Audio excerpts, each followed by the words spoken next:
everyone, Alexa Dunn here, and today I'm going to be talking a bit about agent fit. This is when we go beyond good agent versus bad agent. I have videos about identifying bad agents, essentially schmagents, which I will link to down below. But this is assuming you have a good agent on your hands. So these are all of the things that you want to look for and consider in determining what makes the best agent fit for you. Because not every agent is going to work well and be a good fit for every writer. Even the best agents, like the most famous agents, they could offer on your book, but it could end up that you're actually not the best personality and business fit. I'm going to go over the main areas that you want to look for that, will inform your research as well as just your conversations with agents if you are at the offer stage. But I'm also going to give the disclaimer that a lot of this stuff, all you can do is your best. You can do your best to kind of have an idea of what you want and try to figure out what agents are offering and make the best possible decision in the moment that you can. But sometimes you do figure out agent fit and style and what works for you by going through it. So that is to say, you can do all of your due diligence and all of your work and sometimes still end up in a situation where you don't exactly have the perfect fit with your agent, but that's getting ahead of ourselves and focusing on the negative. So let's just pull back and generally talk about agent fit. So the first area that you want to focus on and look at that makes a good agent is communication. Every good agent should be good at communication, but there are nuances within the area of communication that you're going to want to consider when choosing an agent. A lot of this you're not going to know or find out until you are on the offer stage.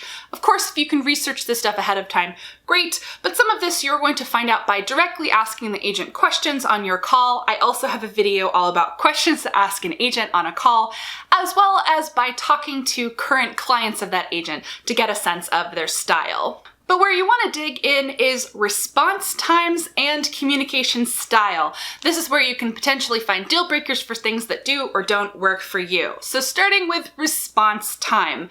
This is big.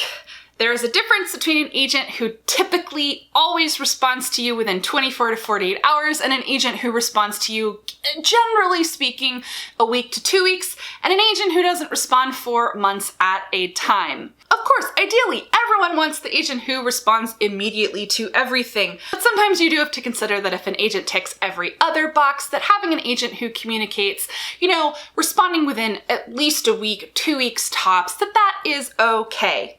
And there is a difference between response times on general questions and follow-ups and response times on manuscripts.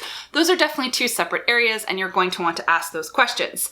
Some agents do legitimately read wacky fast. So my agent, for example, has read a manuscript for me in 3 days flat, but this is not that common. Agents can take anywhere from a few weeks to a few months to read client material, and it is important for you to ask what their typical reading response times are. We're going to talk more about list size later in this video, but very often this is going to come from list size. Agents who have larger lists very often have longer wait times on reading client material. And it's good to know going into the relationship what you can expect from your agent in this respect. Generally, then on questions and general communication, as I said, an agent who takes more than a week or two to get back to you probably isn't going to be the best agent really for any author, but it's good to know up front the difference between I'm a 24-hour responder and I am a approximately 1 week responder. Then there's also modes of communication. Most agents are going to prefer email. Email is the #1 mode of communication between you and your agent, but some agents really do prefer to have phone calls often. If you're not super comfortable on the phone, you need to know this ahead of time. Sometimes it's as simple as saying, I'm not really a phone person, so can we stick to email? And that's totally fine, but many agents just communicate better on the phone, and it's good to know. Then you get into further modes of communication, so texting, DMs, maybe even meeting your agent in person. First of all, most people don't meet their agent in person because agents live in a totally different place from most of their clients. I've never met my agent and we've been together for 3 years. But if you do happen to live in a place near your agent, sometimes you can meet with them in person. But DMs and texts, This is going to be a question of how kind of casual and frequent you want your communication to be. I do think it's worth asking, hey, are you comfortable with texting? It's not something I asked, but now I do text with my agent and I love it. I love how quick she is at responding when I just have a really basic question to text her. And so it's good to just kind of know all of these different things when you're either talking to the agent or talking to their clients. How do they like to communicate? Does their communication style mesh with yours? And what are those response times? If it's gonna bug you, just drive you absolutely mad to go 3-4 days without hearing from your agent on a question, then you might not want to sign with an agent who has a larger list, who has a 1 to 2 or 3 week response time period. You're gonna wanna stick with agents who always respond within 48 hours, for example. Similarly with reading time, if it's really gonna bug you waiting 6 months for your agent to read your manuscript, that's important to know up front and it just might not be a good fit for you. A better fit would be an agent who can read in, say, 3 months or less. The next big topic area is transparency. This is huge and I would say can be one of the major deal breakers in terms of fit. There are lots of different kinds of clients and there are lots of different kinds of agents. And agents have different business styles when it comes to level of transparency. Some agents are really like a manager or a mom. They take care of things. They don't check in with you before they do them because they're super on top of things and they don't necessarily want to give you all the details of their work. Other agents have a 100% transparency style where it's more like you are equal business partners where they will tell you anything you want to know and also allow you to give more input on what's going on in the business relationship. Where you usually see this distinction is things like submission. Some agents only share imprints with their clients when they go on submission rather than imprints and editor names. It's a style thing, and you as the client need to know what you prefer, what's going to bother you versus what is not going to bother you. So using that example, I like to know as much as possible when it comes to submission. I like the nitty-gritty of knowing the editor names, of being able to give input on those editors should I choose. Most of the time I don't. I just let my agent do it because I totally trust her, but it brings me kind of calm and zen to know as much as possible. Whereas I have friends, really close friends, whose agents don't provide that information and it does not bother them one whit. In fact, it brings them a certain peace of mind that they don't have to think about that stuff at all or bother with it. This is really a personal style thing. But there are very hard lines with a lot of agents. They're either going to give you that 100% transparency or they're not. And it is a really good thing to know ahead of time. A very important question to ask on a call and to ask their clients. Really dig into the nitty-gritty about their actual business style. How much information do they communicate and when do they communicate it? Are they willing to share the full feedback on your work? Rejections? Do you even care if they're going to share the full feedback and rejections on your work? The next big category is editorial. I see the misnomer that every agent is an editorial agent, and no, every agent is not necessarily editorial, and writers tend to have a very specific idea of what they want, even if they don't know if they want it.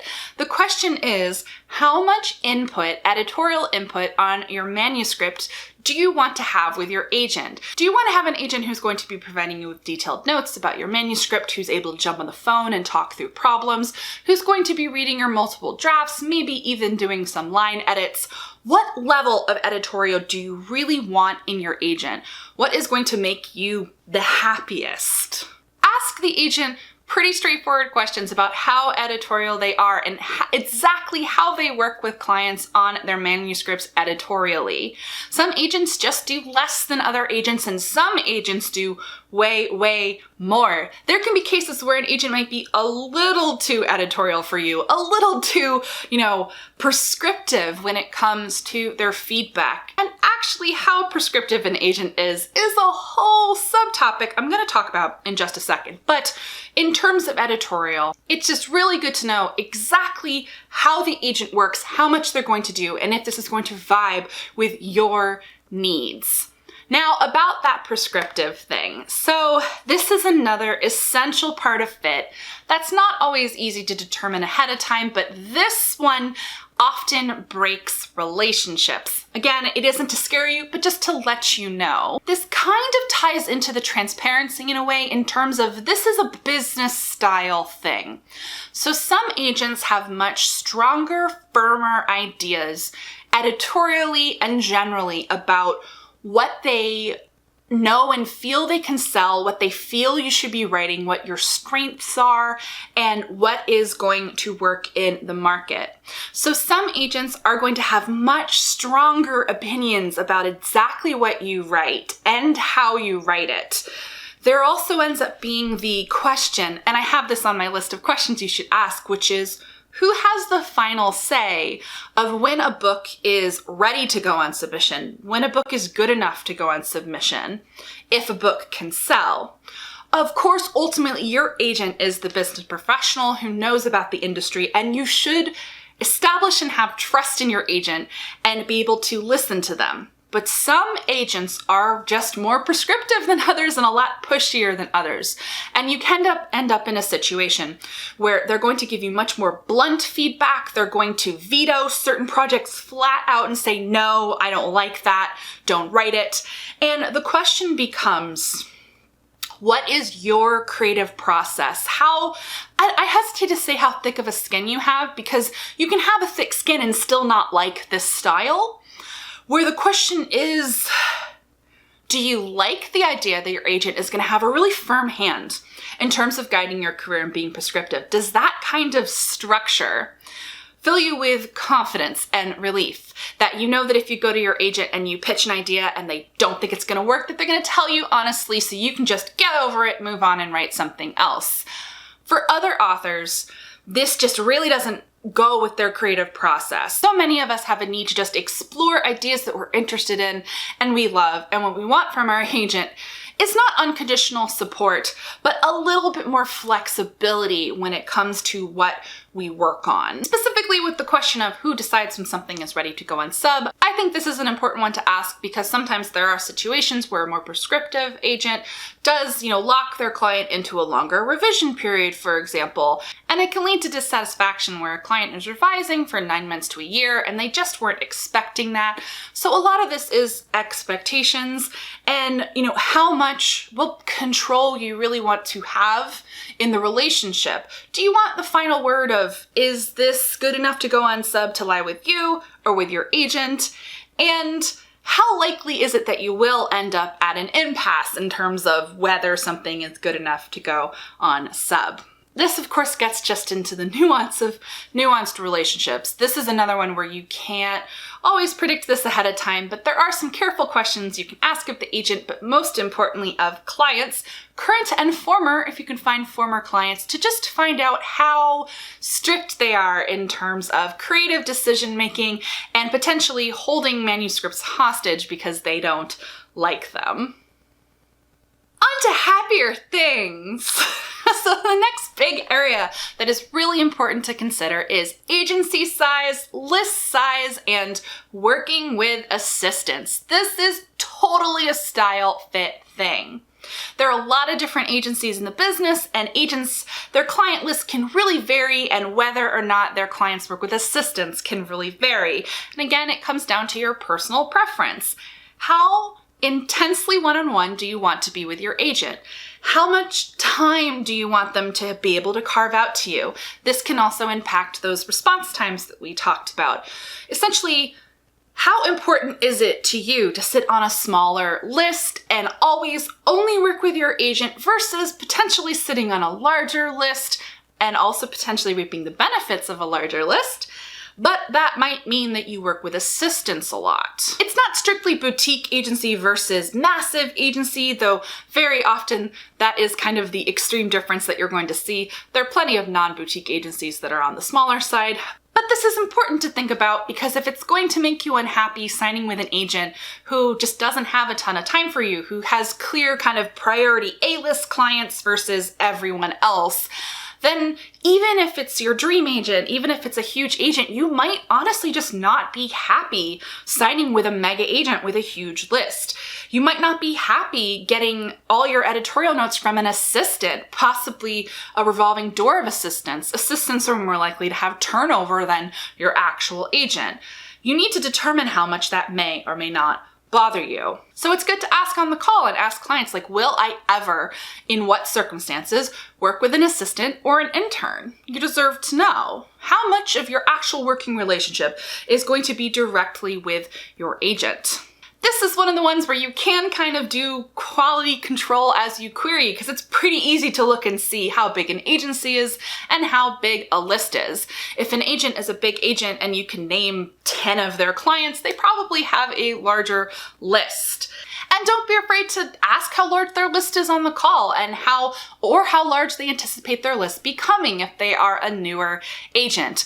There's no magic number. It's just kind of a feel thing that you're going to get researching and talking to agents in terms of kind of the one-on-one attention that you're likely to get from an agent. So something I hinted at before and have kind of been dancing around, it's really just the overall business style of an agent, and all of these different things factor into it. But I really think the big divide is kind of that 100% transparency business partners thing where there's a lot of give and take between the client and the agent versus the more manager style that many authors prefer, where the agent takes care of a lot of things for the author without the author having to be quite as business minded. Some authors just prefer to be managed, whereas other authors prefer to have a lot kind of more say in the business of things. And this really is 100% personal preference and style, where if you prefer a more even relationship, but you end up with a more managerial style agent where you're both just going to be miserable. Your agent will feel like you're always pushing them and butting heads, and you feel like your agent isn't telling you everything. Generally speaking, that's going to be the kind of worst case scenario in this kind of style preference. Generally, I think if a client more prefers the management style, I don't think they'll get mad about their agent sharing more with them, because then they can literally just tell their agent to share less with them.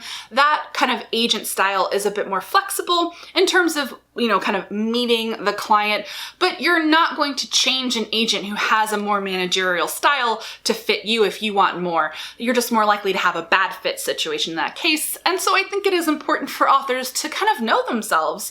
And it can really mean discarding your dream agent because you realize their style just really doesn't fit who you are as a person or as an author. Which brings me to a slightly sticky or really interesting subtopic that again kind of dances around all of these things. And that is shark agents. You might hear of shark agents, and I just think it's really interesting to talk about because shark agenting is a specific style. And not every writer is well suited to a shark agent. And the thing I want to talk about in relation to the shark agent, it's not the same thing, and sharks can also have this, but something that I think is worth talking about, which is the best friend agent. They're not opposites, by the way. You can be best friends with your sharky agent. But that is to say that with sharks, what I want to talk about is that I think it's dangerous to assume that shark agents are the best agents or the only agents that one should go for, because not all authors and books fit well with a shark agenting style. And you're like, Alexa, you keep saying sharks. What does this mean? Shark agents are just, they're very sharply commercial. They are more likely to have big splashy lists. They like big books that can sell fast and big. They're great at managing, big commercial authors and careers, but they are more aggressive. There's a reason we call them sharks. A shark agent is more likely to be in that managerial style where they are managing a career. They're very focused and commercially minded. The flip of this, that I just like to warn writers about, and this is not the case with all shark agents. There are some wonderful, very loyal Sharky agents, but some Sharky agents are more cutthroat. And so you can end up in a situation where your position on an agent's list isn't secure, because if you're not selling or if you're a problem client, they'll just drop you. You're also more likely to be replaceable on a shark agent's list, meaning, let's say you write mermaid books. Well, if another mermaid book comes along that has better sales potential than yours, they might also sign that book. Sometimes they keep you on the list, sometimes they drop you. Things can just be a lot more cutthroat kind of in that area. But I'd say most agents aren't shark agents, and shark agents can be amazing agents. If that style really works for what you want, and you feel that you write books that would really kind of suit that kind of agent, you can do incredibly well and break out really, really huge. Some of my favorite people are Sharky agents. Some of my friends are represented by Sharky agents. But something I certainly didn't understand when I first got started was this is definitely a style. It's just an agenting style. And it's not the best fit for all writers and for all books. So I caution people not to automatically assume that the biggest and most aggressive agent is automatically going to be the best agent to have. This is why the fit conversation is important, which brings me to best friend agents. This is a pitfall I see a lot of writers falling into when it comes to the offer call. And I'm going to confess that this isn't an easy area to navigate. I have no cut and dry advice for you, except what I see a lot of writers do is that they go into potential agenting relationships, whether it's at the query stage or the offer stage, looking for the agent who is most likely to become their best friend. They base their decisions on how warm and friendly and cheerleadery and awesome they were on the phone, how much you have in common. And I just like to caution and remind writers that your agent is your business partner. Your agent is there to help you manage your career. They're not your best friend, and they don't need to be your best friend. It's a nice bonus if you have a really wonderful and friendly relationship with your agent and they manage your business exactly the way that they need you to.